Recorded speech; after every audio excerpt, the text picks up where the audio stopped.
Hey there, welcome to this video. So if you do not know, in the last video I had started a new project where I'm trying to sort of make a PDF processor that works and edits your PDF if you talk to it in a natural language. I'm doing this to basically learn stuff and get the hands dirty mostly. And of course, to make this I need to make LLM calls, right? And for this I have chosen, of course, OpenAI's APIs because it's the industry standard, it is reliable, it's great. Plus also over it I'm using Langchain, so OpenAI's APIs plus Langchain to use these APIs. So if you do not know, in short, Langchain is sort of a wrapper over all the APIs or SDKs that these independent model providers expose. Let's say Anthropic or Gemini or OpenAI, they have their own SDKs. Now if you want to integrate and use these APIs in one project, it would make the code a lot messy because you just have to make the call, but you have to write all these different code for different models. So what Langchain does is it just gives you a similar sort of function that you can use to call different models of these different providers. Secondly, it also has a lot of capabilities of its own that helps you do very generic things by writing very short code. Like let's say you have to make 2-3 OpenAI calls, and you would write pieces of code for these calls, right? But with Langchain you can just do this in 2-3 lines. Now yesterday what I wanted to do was make a POC of what the exact flow that I want, that I make a call to OpenAI, and what I get in return is a structured output, basically, which means there's a predefined sort of JSON in which I want my response to be in. And second important thing is that let's say I get this response, right, and then I make a new call. This call should have the context of the previous responses that I have gotten. It should not be a new stateless call. It should be a stateful call which has the context of previous what I've talked to the model or what calls I've made to the model. So these were the two main things that I wanted to do. Now if you think about it, this flow is pretty basic, and it's something that you or anyone building any consumer facing apps that use LLMs would like to create, right? So I hope this video will be very helpful doing that, because yesterday when I went ahead to do this, it took me almost 3 to 4 hours of just reading the docs of OpenAI, of Langchain, and posting questions on forums of OpenAI on Langchain.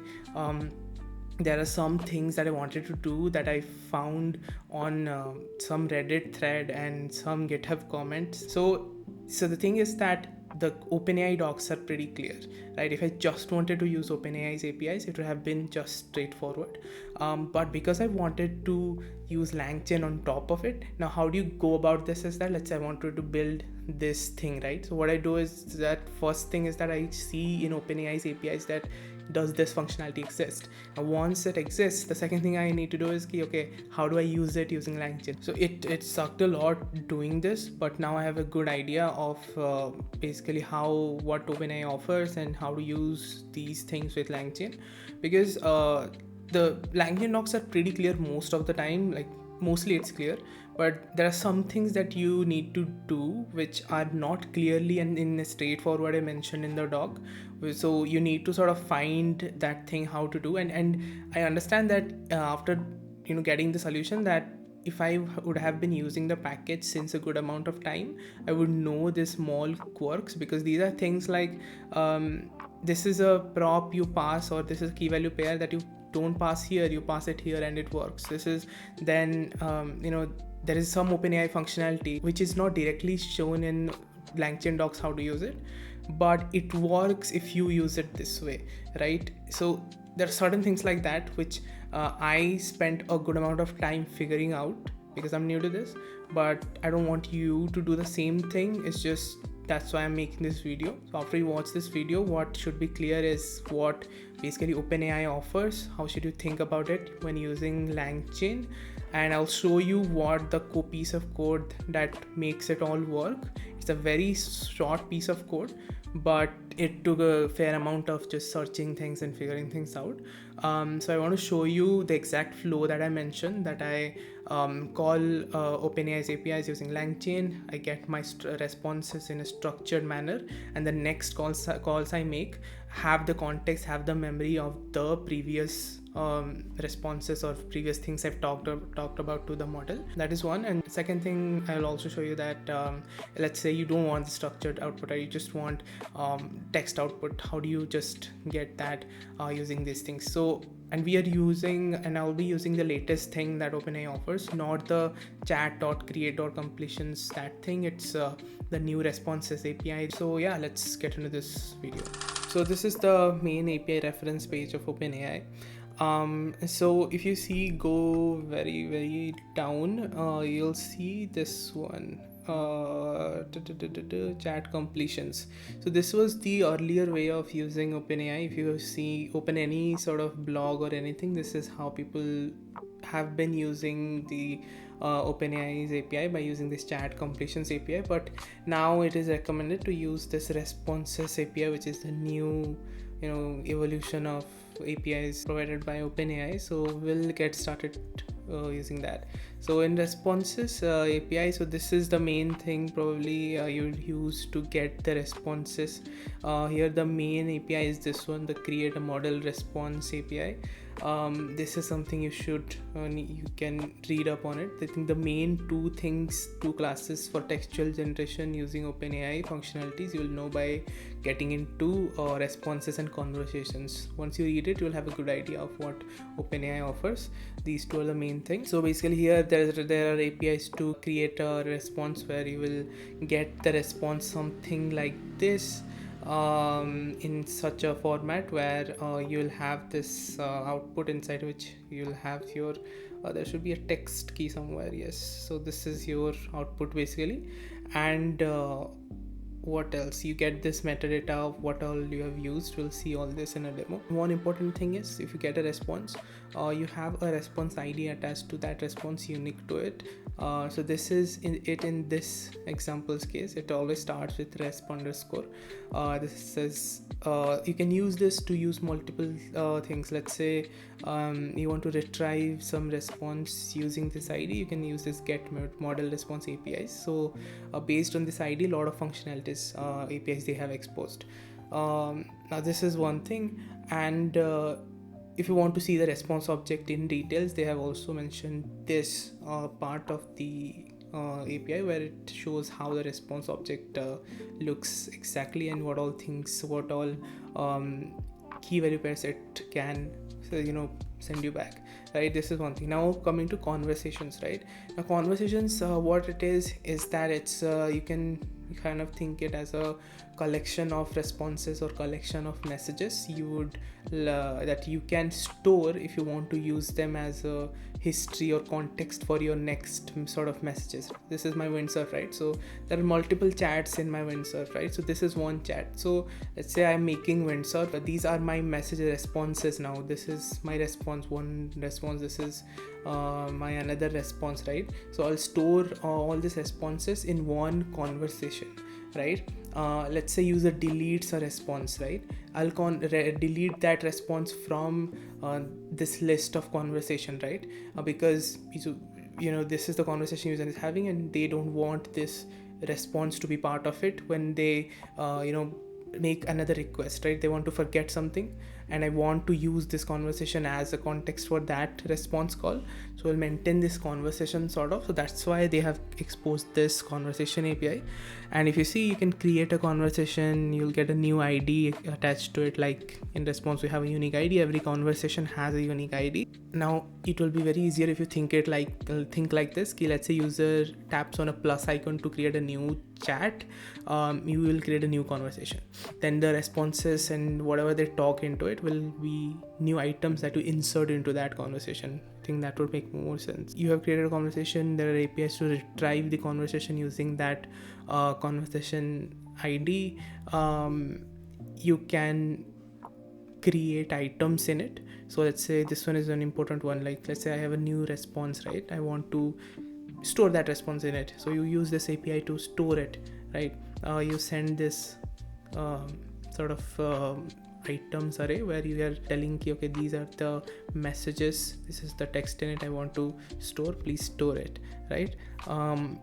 So yeah, this is mainly about conversations. these are, I think, the main two things that you would need to know about generating text if you're going ahead with generating text using OpenAI's APIs. And now coming to Langchain, as I had said, it's a wrapper of all these different model providers, right? So if you see this one, this is an example of how you can use OpenAI's Langchain wrapper. You can use Anthropic's Langchain wrapper. All these things are there, and what would be more easier is that these guys have made different classes for these providers, right, which has their own sort of functionality. So if you want to use OpenAI's APIs, it would be better to if you go this one, if you use this package, you come here and if you open this ChatOpenAI, this is the class that they provide, and this has a lot of features that OpenAI offers. So the flow of building things would be, you see in OpenAI docs what is the functionality you want to use. You come to Langchain here, ChatOpenAI, and try to find that functionality. So another suggestion would be this doc, as I've said, it's a very high level doc, right? If you want to implement something and you're not finding it here, a good thing would be, like, of course I'll mention in this video the problems I've mentioned and what are the solutions for it,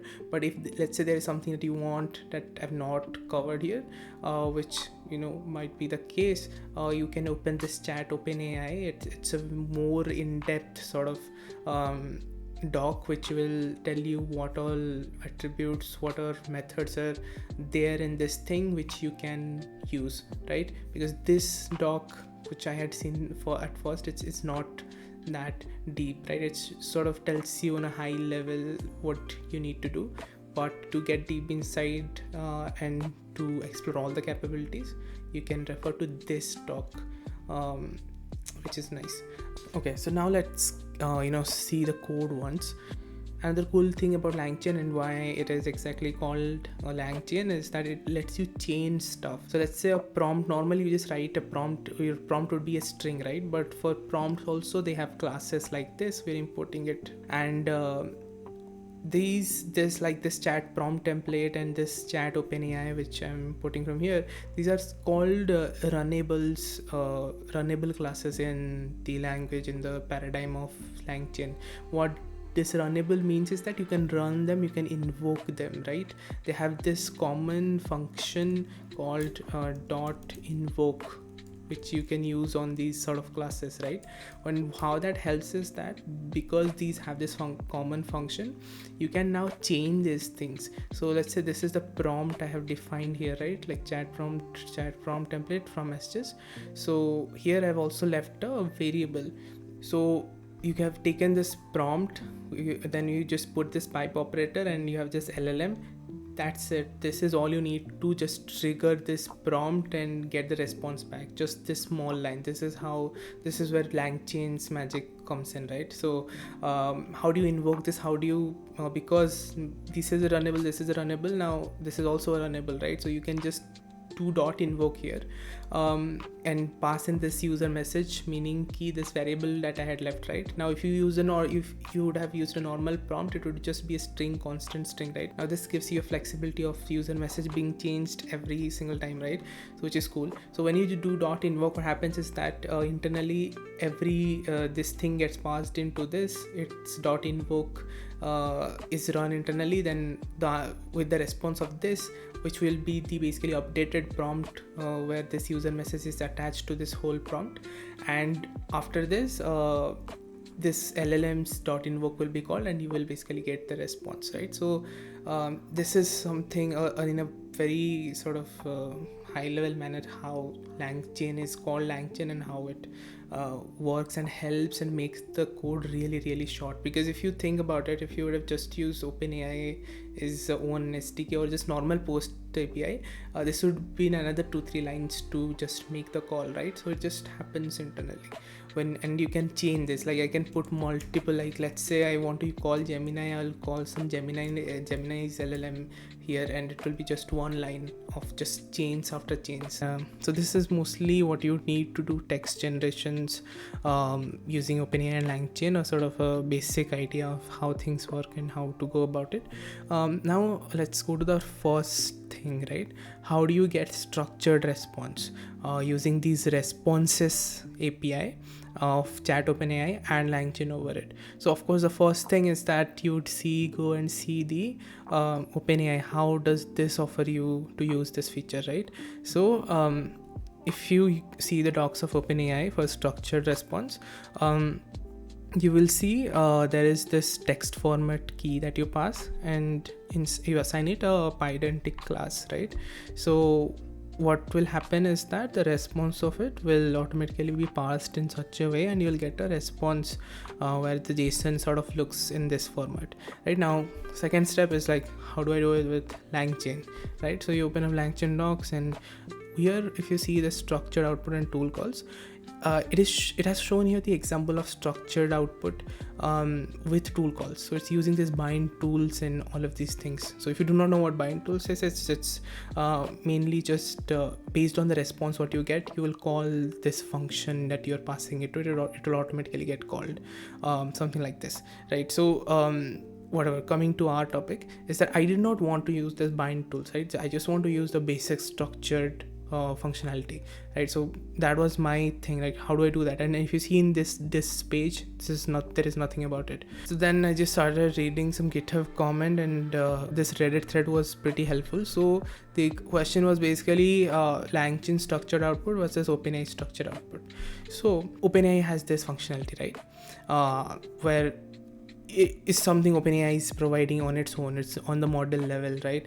But Langchain, irrespective of this, it also on Langchain's level, it also has its own sort of way of getting structured output, which sort of works something like this. So if you see, this is the Langchain's construct or functionality of how you get a structured output. This is not OpenAI's model level functionality, but they say, according to this thread, is that if you do it in such a way, internally it engages that model level OpenAI's functionality of getting structured output. I don't know if this is exactly true or not, but it works for me. Like, I have used it, and I'll probably show you I'll show you this how it works now, but it is always providing me the structured output the way I want it. So this works. This is how you do it. So how do you do this is, I'll just show you that. I'll just comment this thing out, because this part is just to get unstructured response, which I'll show you.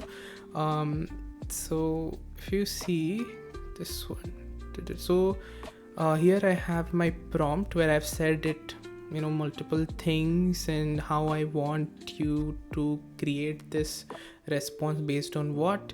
I'm passing the user message here. This is my system message. What I'm doing here is that I'm just instantiating LLM instance of of OpenAI. Then I'm just telling the same thing with structured output, and here I'm basically telling how the identity class I'm providing the response, the structure in which I want my response to be always, which sort of looks something like this. There should be a text message reply all the time, every time.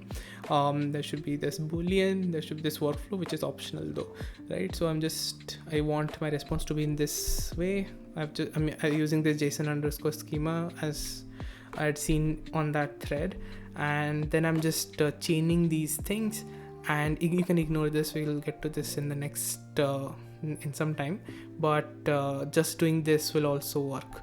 I'm chaining this, then I'm just invoking the chain with my message, which I pass it when I'm calling the API, and then I'm just getting the response, and we'll see the response. I'll just open this one, Postman, and let's just say hi, what's up? Okay, so if you see the response, it's exactly in the structured manner I've told it to be. The reply text message is here. It replied me back, and then the should underscore trigger workflow, and workflow this is optional, and according to my prompt it should not fill it, which is right. It is sending me null, right? So this is how you get structured output by using Langchain and OpenAI. Another thing, when you're using the structured output, your response will be coming in a key called parsed in the response. the response that you get from Langchain will have a parsed key which will have the main response, and this parsed response is what basically I'm adding to this response key. So if you see this response key, this is the parsed response that I get back from the this one of Langchain. Now let's see if you want to get an unstructured output, just a basic text response, right? So if I just comment this out, this is for unstructured response. We'll have just a simple prompt for it. You're a helpful assistant, that's it. And here also the same thing, I'm instantiating it. There's nothing else I'm doing, I'm just chaining it and invoking it here. Now here you don't get your response in parsed because it's not structured output. You get your response in dot text, the main response, right? So if you just save it, if I just save it and run, let's see. So if you see the text is this, hey, not much, just ready to help, this is what we get. And then if you see here, normally in the response that you get, it has also the metadata of the response, like what all what did you use, what model was used, how much input tokens were consumed, all these things, output tokens, everything is here. Now one thing you'll discover when you're using structured output is that if I just re-enable the structured part, you will see is that if I just do not pass the small key, right? So if I don't do this, and what I'll do is that I'll just then print the structured response with this log. So if I just do this, okay, this failed for some reason, but this is just some code problem, but we can focus on this part, right? So if you see the raw response that we get, this only has the reply text message, right? It does not have any usage data, what is the metadata, nothing. It just has the structured response, right? So this is one quirk about it. So how do you fix it is that you just pass this small key here, and I'll just save it. And if we see, just call this API, we'll see the response to have the this one, the uses metadata and everything to be now there. So these are the small sort of things that are not that clear, but I just wanted to share. It will save you a lot of time. So what I'm doing here is basically just getting these data from the response and just populating it and just returning that. Okay, so now let's come to the another main problem and requirement that I had. Key, if I make a call now, I should know, the model should know what I had asked it in our conversations way before, so it can use that context to respond to me in this call as well. If you see, for that again we'll do the same thing. We'll go to OpenAI's API reference, and if you sort of see here, you will search things here, you'll land on this part and conversation state, right? So if you see the conversation state, now manually, one thing is that manually you do it. Let's say you have a DB or something, you store the message, each message response and input in a sort of array, and in every call you pass the whole thing in an incremental way, right? So this is manually managing the conversation state. So this is a small piece of code that sort of demonstrates that. So if you see, you have a response at first. What you're doing then is that you have a history array where you are then appending it, then again user says something, you append that input to the history, and then you make another response, another call, right? So this is manually managing it, but it seems tedious, right? There should be a better way. So they have this they have this another way is that we had discussed about these conversation, right, which is a list of responses that you can store. If you see, what you can also do is that when you are just calling with the user's input, and if you want some other conversation to be also a part of that context when it is thinking, so you can also pass this key called conversation. You can pass that conversation unique conversation ID, which has this list of messages, and the response will be based on this whole context. This is one way, right?